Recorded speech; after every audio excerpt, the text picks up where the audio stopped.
Bonjour à tous, bienvenue dans ce nouvel épisode. Voici nos 3 invités du jour. Première entrevue avec le père Jean Martel, responsable pastoral au séminaire des pères maristes à Québec.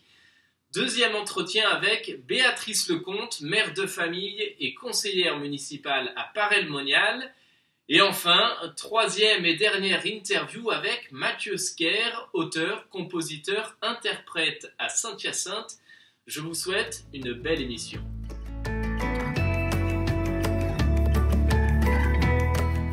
Père Jean Martel, vous êtes père mariste et je dis tout de suite à nos téléspectateurs qu'on se connaît personnellement puisque vous étiez le directeur de mon école secondaire lorsque j'y étais au séminaire des pères maristes à Québec. Alors c'est une joie de pouvoir vous retrouver pour parler de cette crise du COVID-19 et des différentes disons, comment vous avez pu adapter votre présence pastorale puisque vous êtes responsable de la pastorale au séminaire des pères maristes. Alors parlez-nous un peu quels furent les effets de ces mesures de confinement sur l'année scolaire au séminaire des pères maristes? Très rapidement, l'équipe école s'est rapidement retournée. Puis, dès l'annonce que les écoles étaient fermées au Québec, alors tous les professeurs se sont réunis le vendredi 13 pour garder un contact avec les élèves. Alors, comment ça a été d'avoir des cours à distance? Alors, les 15 premiers jours, c'était la consolidation avec des acquis. Et puis, depuis ce temps-là, ce sont des cours qui se donnent. Alors, moi, j'interviens comme père mariste pour la prière le matin. Alors, imaginez-vous que je pense que les jeunes m'accueillent. Je leur ai dit, bien, vous venez pas trop souvent, par exemple, à l'église. Alors, je vais aller chez vous, dans vos foyers. Alors, je fais la prière le matin. Et puis, on a osé même la messe du jeudi saint. Je suis entré dans leur maison. Et puis, j'ai célébré la messe à distance. Et puis, d'après les échos, je pense que ça a eu un impact important. Puis, les jeunes étaient contents de garder contact avec la parole de Dieu, en fait. Alors, on s'est vite adapté. Et puis, les jeunes, on garde le contact avec eux pour leur dire, effectivement, qu'on s'ennuie d'une part. Puis, que d'autre part, on veut pas les lâcher, on veut les encourager, les motiver. Merci. Est-ce que vous aviez d'abord, avant la crise COVID-19, aviez-vous une bonne expérience avec les médias sociaux? Et dites-nous également comment est-ce que vous est venue l'idée justement de vous adresser directement aux étudiants par l'entremise de la page Facebook du séminaire des pères maristes? Il y a l'initiative du personnel enseignant. Il y a quelques-uns qui sont très familiers avec ça. Alors, ils m'ont suggéré tout de suite d'intervenir moi aussi. Alors, je veux pas, je me suis adapté, puis je pense que c'était bon, puis je suis content d'avoir fait aussi, parce que j'ai un bon lien avec les élèves, et puis je garde ce lien-là, ce contact, et puis je me suis adapté. Alors, je n'avais pas vraiment de technique auparavant, pas du tout même, si ce n'est que j'utilise l'ordinateur, mais pas vraiment avec les réseaux sociaux. Alors, pour moi, c'est un nouvel apprentissage, et puis capable encore à mon âge. On n'arrête jamais d'apprendre. Dites-nous, pouvez-vous nous décrire un peu le contenu justement des messages que vous adressez à toute la communauté du séminaire des pères maristes et peut-être plus, puisqu'on sait que les réseaux sociaux ne sont pas que réservés à la communauté de votre école secondaire. Et dites-nous un peu quel genre de besoins avez-vous vu et quel était le message de ces différentes chroniques, pourrait-on dire? Oui, en fait, le message principal, là, c'était avec le contexte de Pâques. On vient tout juste de vivre les événements de Pâques, mort, résurrection. Alors, j'ai fait par analogie, en fait, un lien avec ce qu'on vit actuellement dans la pandémie. J'aurais dit, bien regarde, puis je reviens un petit peu sur ça aussi, on est un peu comme confinés nous-mêmes dans nos milieux. Et puis, comme les apôtres étaient confinés. Et puis finalement, eh bien, le soleil arrive à l'occasion, puis les ténèbres du virus se dissipent, et puis la lumière arrive, un peu comme la lumière de Jésus, quand ça s'est arrivé avec les apôtres. Et puis c'est le temps, comme je leur dis, de sortir un peu de nos tranchées, et puis d'aller avec le Seigneur là, sur les chemins pour dire Dieu au monde aujourd'hui, en disant que le Seigneur est venu pour nous sauver, mais pour nous relever de nos petites morts quotidiennes, puis d'aller de l'avant pour semer la vie. C'est notre rôle, puis à chacune de nous comme chrétiens. Alors, je leur ai rappelé ça, puis je leur ai dit, ben regarde, là, une fois que cette pandémie terminera officiellement, on a encore pour longtemps, mais de ne pas avoir peur d'aller de l'avant, puis de parler de Dieu dans notre monde d'aujourd'hui. Alors, c'est le gros message que j'ai lancé dans ce contexte de Pâques, là. Parler de Dieu d'une part, mais je ne pourrais pas vous compléter cette entrevue sans vous parler de Marie, puisque vous êtes un père mariste. Qu'est-ce que la figure de Marie peut-elle nous apprendre à nous qui sommes confinés aujourd'hui? Voilà, alors le lien que je faisais également aussi, c'est que Marie, elle était présente avec les apôtres, et puis sûrement qu'elle a eu comme attitude d'encourager les apôtres, de les supporter, de regarder en avant, de leur dire de ne pas lâcher, de persévérer, et puis de faire confiance en Jésus, de faire confiance en son Fils.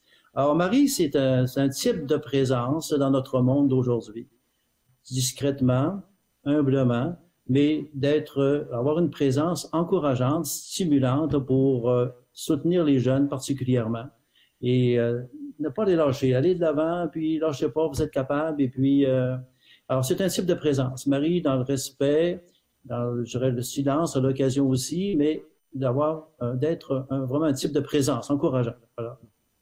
Un encouragement à suivre le Christ. Faites tout ce qu'il vous dira, comme avait-elle dit aux noces de Cana. Dites-nous, vous, de ces chroniques, de ces capsules vidéo que vous avez mis sur les réseaux sociaux pour soutenir les jeunes, quelle est la réaction? J'imagine qu'il y a peut-être des jeunes qui commentaient en direct sur les réseaux sociaux, là. Quelle est les réactions peut-être des professeurs et des jeunes également? Oui, le personnel a réagi positivement aussi, content de garder effectivement contact et puis de voir qu'on les soutient. Alors, c'est la parole finalement qui les encourage, hein. C'est que je veux être simplement une source de motivation aussi, parce que les jeunes, faut le dire, hein, sont d'abord là pour leurs études. Et puis moi, bien, je suis la personne qui les stimule un peu, qui les encourage. Alors, l'impact maintenant, je pense qu'il est quand même important, parce que juste le fait de les stimuler, les encourager, de dire aller de l'avant, alors je sais pas, je pense que c'est très positif. Puis le personnel également aussi va dans le même sens, les motiver, les encourager. C'est sûr que Dieu dans leur vie, c'est comme à tout âge, ça nous pose question à un moment donné, puis il n'est pas nécessairement présent, mais je leur rappelle que je leur suggère même là, à chaque jour, je leur disais ça aussi récemment, à chaque matin, je vous encourage à vous dire à vous-même, puis même aux parents, je leur disais, quand vous partez travailler ou quand vous vous levez, bon, Seigneur, je pars avec toi en expédition aujourd'hui, tu m'accompagnes, et puis j'espère que la journée sera bonne, puis je compte sur toi pour aller de l'avant. Alors, je les encourage à marcher chaque jour avec Jésus, partir sur la route avec lui, dans leur travail scolaire, comme dans le sport ou quoi que ce soit.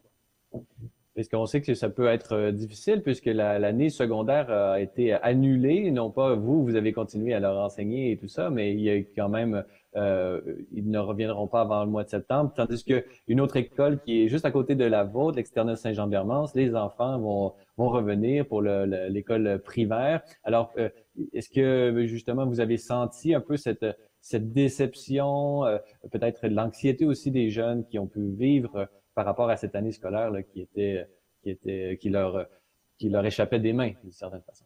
Oui, effectivement, les jeunes sont très déçus. Je pense qu'il faut le dire, sont très déçus. Puis d'autre part, ils se disent aussi, puis j'en ai rencontré quelques-uns récemment aussi, là, en circulant, et les jeunes disent sont chanceux. Ils sont chanceux de garder contact de cette façon-là, des cours à distance avec leurs professeurs, et puis individuellement, personnellement, ils se trouvent chanceux. C'est sûr que c'est malheureux pour la fin de l'année, pour eux, particulièrement les élèves de 5e là, qui pensaient à terminer leur année, puis leur séjour aussi à l'école avec leur balle. Mais d'autre part, on a nos élèves effectivement du primaire qui viennent chez nous, vont venir chez nous pour la fin de l'année. Alors, on leur a prêté une vingtaine de locaux et les jeunes vont d'une part venir chez nous, puis d'autre part aller à l'externat pour terminer leur année scolaire au primaire. Vous avez pu répartir un peu tout le monde pour respecter les mesures de distanciation sociale. Exactement ce qui s'est passé. Il a fallu diviser les groupes en deux. Alors, il va y en avoir possiblement 50% qui seront chez nous dans notre école secondaire. Il nous reste un peu de temps. En 10 secondes, qu'est-ce qu'on peut vous souhaiter, vous, aux pères maristes, votre communauté, mais également à toute la communauté du séminaire de l'école secondaire du séminaire des pères maristes? On souhaite que l'avenir soit florissant, puis on continue. On a des gros projets encore également. Puis moi, je souhaite avoir de la relève un peu aussi. S'il y a des jeunes intéressés à travailler en éducation, là, faut les inviter à venir travailler avec nous. C'est très stimulant. L'éducation, c'est un domaine extraordinaire. Alors, il faut aller de l'avant.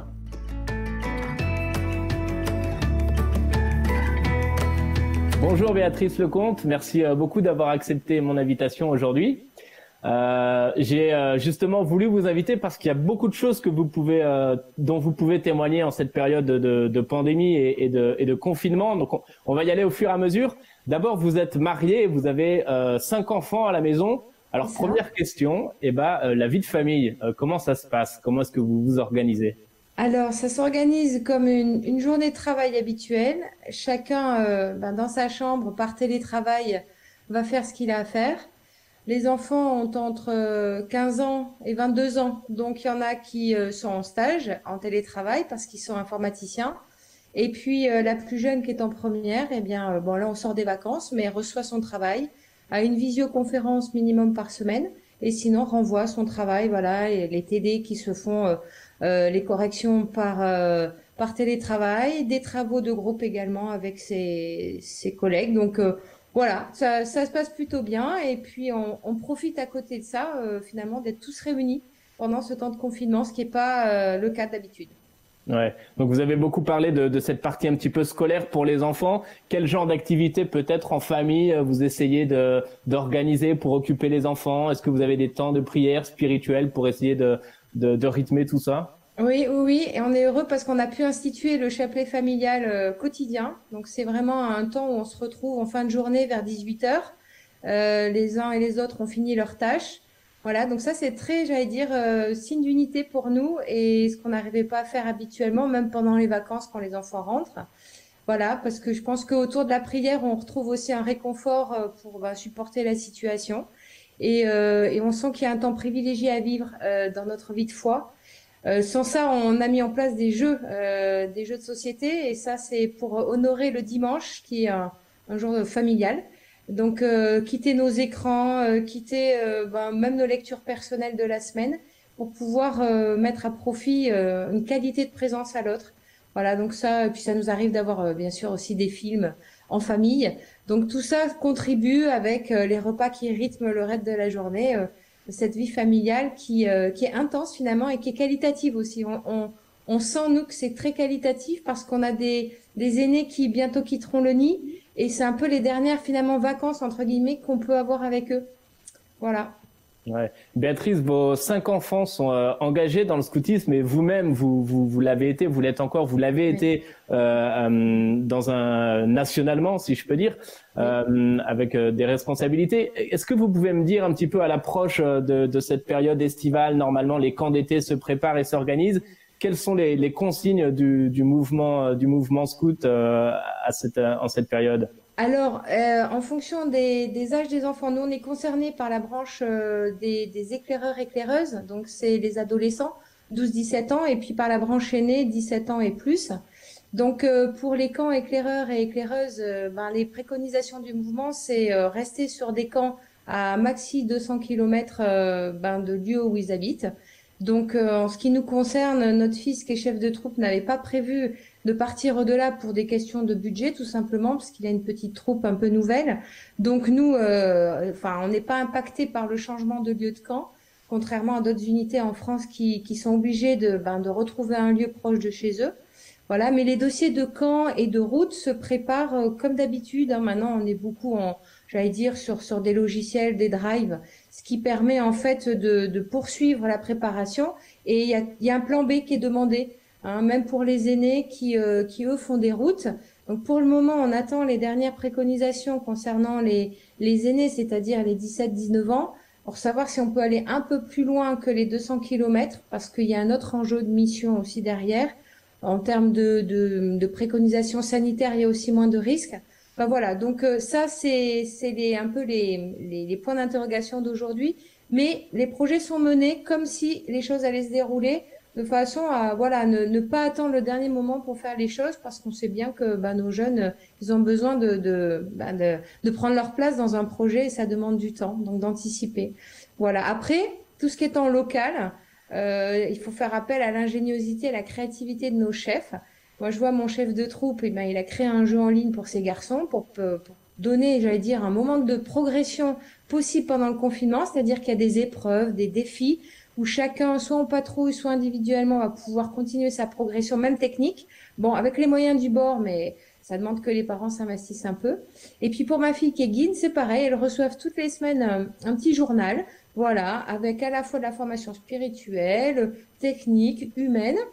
Elles peuvent faire des photos, renvoyer un petit peu des témoignages de ce qu'elles vivent pendant le confinement. Et il y a aussi des défis techniques et pour préparer le camp et puis pour continuer la progression personnelle. Et en fait, c'est très motivant. Elles ont créé aussi, voyez, par des réseaux sociaux, des rendez-vous pour se retrouver en patrouille, pour prier en patrouille, pour chanter en patrouille. Bon, moi, je trouve ça génial, quoi. Ouais, c'est génial. Béatrice, vous êtes par ailleurs conseillère municipale à Paray-le-Monial, donc. Et vous faites du terrain, vous voyez les gens de votre ville. Qu'est-ce que vous faites précisément et qu'est-ce que vous disent les gens que vous rencontrez? Alors, notre consigne reçue par notre maire, qui a été réélu dès le premier tour chez nous, c'est d'être en proximité dans nos quartiers, à l'affût des personnes qui pourraient être isolées. Donc, soit c'est leur âge qui fait ça, soit c'est leur état de santé. Donc, on doit tous un petit peu sillonner nos quartiers. On a reçu des numéros de téléphone de personnes fragiles, vulnérables, soit qu'on va visiter, soit qu'on appelle régulièrement, donc une à plusieurs fois par semaine. Ma dernière action de terrain, ça remonte à hier en fait. J'étais en distribution de masques toute l'après-midi. Et puis, je suis allée en déposer dans les boîtes aux lettres pour les personnes donc de mon quartier qui ne pouvaient pas se déplacer. Alors le retour, oui, le retour, pas plus tard qu'hier aussi, un petit mot, je l'ai sous les yeux, c'est rapide, mais des gens très touchés parce que j'avais dans un premier temps fait un petit courrier personnel à la main à tous les gens de ma rue pour leur dire, voilà, si vous avez un souci, n'hésitez pas à m'appeler pour faire des courses, pour même venir vous visiter, hein, par les fenêtres, on peut respecter les consignes de confinement. Et pas plus tard qu'hier, donc ce petit mot, merci pour votre message plein de générosité, pour la carte de Pâques. C'est très, très gentil de votre part, un très grand merci. Par ces temps de confinement, ça prend toute son importance, merci. Vous voyez, des gens qu'on croise ou qu'on interpelle de loin au quotidien en temps habituel, mais là, ça génère l'ouverture un peu des cœurs et je trouve que, voilà, ça nous humanise finalement ce temps de confinement, aussi paradoxal que ce soit.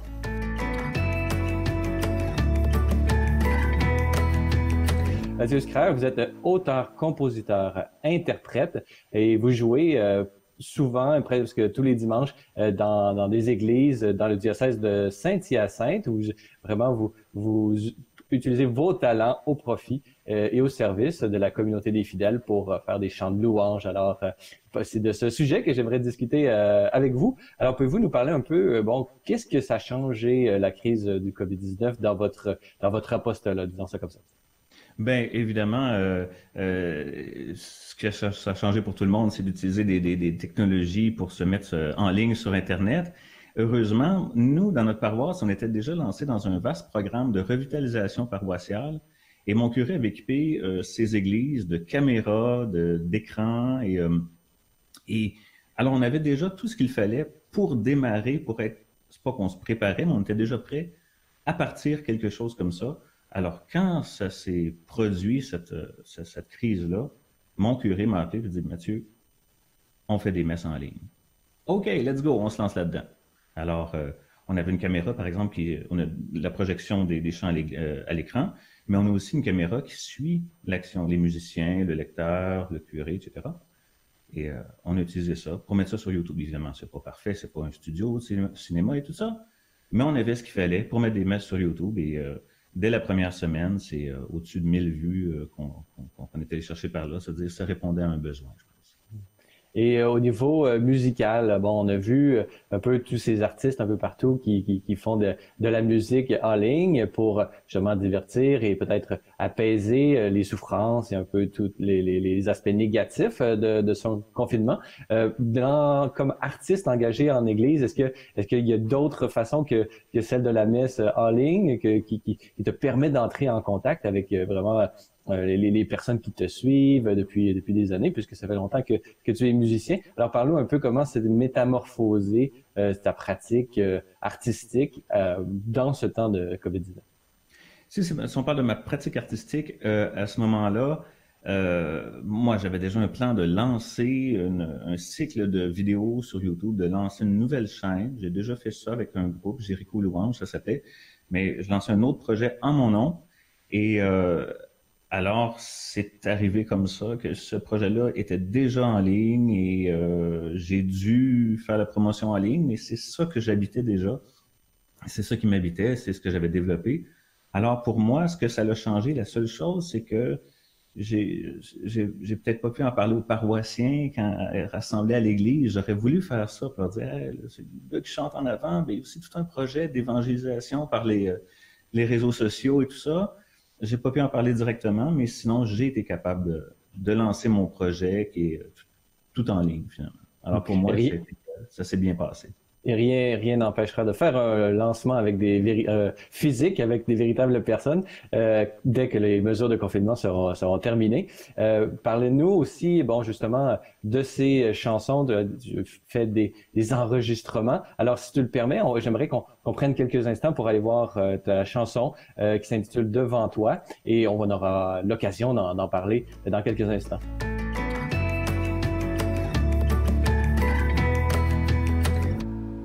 Dam da dam dam dam dam dam dam da dam dam dam da dam dam dam da dam dam dam dam da dam dam dam dam dam dam da dam dam dam da dam dam dam da dam dam dam. Avec David le roi qui dansa pour toi, nous sommes une même voix. Ta maison est la maison de la joie. Nous levons nos mains vers toi. Nous voici, ô Dieu, devant toi, avec nos danses et nos voix. Nous voici, ô Dieu, devant toi. Tu es toute notre joie. Notre joie, dam da dam dam dam dam dam dam da dam dam dam da dam dam dam da dam dam dam dam da dam dam dam dam dam dam da dam dam dam da dam dam dam da dam dam dam. C'est devant notre Dieu que nous dansons, c'est pour toi que nous chantons. Tu délies nos langues, élèves nos bras. Notre vie est toute à toi. Nous voici, ô Dieu, devant toi, avec nos danses et nos voix. Nous voici, ô Dieu, devant toi. Tu es toute notre joie. Notre joie, dam da dam dam dam dam dam dam da dam dam dam da dam dam dam da dam dam dam dam da dam dam dam dam dam dam da dam dam dam da dam dam dam da dam dam dam. Avec David le roi qui dansa pour toi, nous sommes une même voix. Nous voici, ô Dieu, devant toi, avec nos danses et nos voix. Nous voici, ô Dieu, devant toi, tu es toute notre joie. Notre joie, nous voici, ô Dieu, devant toi, comme pour la première fois. voici, ô Dieu, devant toi. Tu es toute notre joie, et devant toi les tiens manifestent ta gloire. Tu nous as fait tourner vers toi. Nous te louons avec notre âme et notre corps, car tu es toute notre joie. Notre joie, tam da dam dam dam dam dam tam da dam dam tam da dam dam dam da dam dam dam tam da dam dam dam dam dam tam da dam dam tam da dam dam dam da dam dam dam.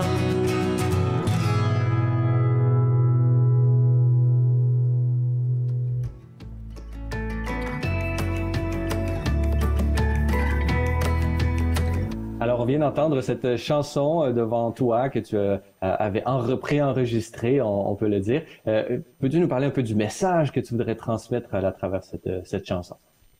Devant toi, ça vient de mon expérience de plusieurs années à faire de la louange. À chaque vendredi, j'ai développé des chansons qui sont utiles dans le cadre de soirées de louange. Et devant toi, c'est une chanson qui est basée sur l'idée de louer Dieu avec tout notre corps. L'inspiration derrière la chanson, c'est David, le roi David, qui danse devant l'Arche d'Alliance. Au deuxième livre de Samuel, on dit David et toute la maison d'Israël dansaient là, de toute leur force, quelque chose comme ça, devant l'Arche d'Alliance. Alors, on est des êtres incarnés, et pourquoi ne pas utiliser cette dimension-là, hein, à l'image du Créateur Jésus, qui est venu, qui a pris une dimension incarnée. Alors, pourquoi ne pas lui redonner notre louange, non seulement avec notre esprit, notre âme, mais avec tout notre corps? Et il y a déjà ça dans la liturgie catholique. Hein. Dans la messe, on fait appel à tous nos sens, à tout notre corps, notre posture, notre voix, l'écoute et même l'ensemble dans certaines circonstances. Alors, il y a cette dimension-là et c'est ça que j'ai voulu explorer. Et dans le cadre d'une soirée de louange, ça aide à faire lever les gens et déjà à exprimer corporellement leur louange. Voilà. Est-ce que tu peux nous parler un peu de ces soirées de louange que tu ne peux plus organiser malheureusement en ce moment, mais qui vont repartir peut-être en tournée, qui sait? Peux-tu nous dire un peu comment ça se produit, d'où vient l'idée, un peu l'histoire derrière ça? Là? Quelle est ton expérience des soirées de louange, puis en quoi c'est important pour la mission de l'Église aujourd'hui? Ça fait à peu près 5 ans, j'ai joint un groupe qui s'appelait Siloué à l'époque, qui était démarré par ma sœur, mon beau-frère, et finalement, j'étais une histoire de famille. Oui, tout à fait. Et c'est là que j'ai découvert la louange avec des chants que je connaissais pas, plus axés sur la culture pop et très proche aussi de nos frères évangéliques. Et j'ai eu la piqûre. Et après un an, disons, de formation et aussi d'appel, de sentir un peu un appel à le faire, j'ai démarré avec mon épouse à cette époque-là des soirées louanges qui ont duré 3 ans. Ce cycle-là est terminé pour l'instant. Je suis plus engagé en paroisse, mais je suis aussi invité dans des événements partout où on a besoin d'animation de la louange. Je ne suis pas un chanteur d'abord, je suis un animateur de louange. Mais en même temps, comme je suis artiste, je peux contribuer avec mes propres compositions. Et donc, je me vois d'abord comme un animateur de louange, mettre de l'âme, justement, dans la prière. C'est un peu ça mon but.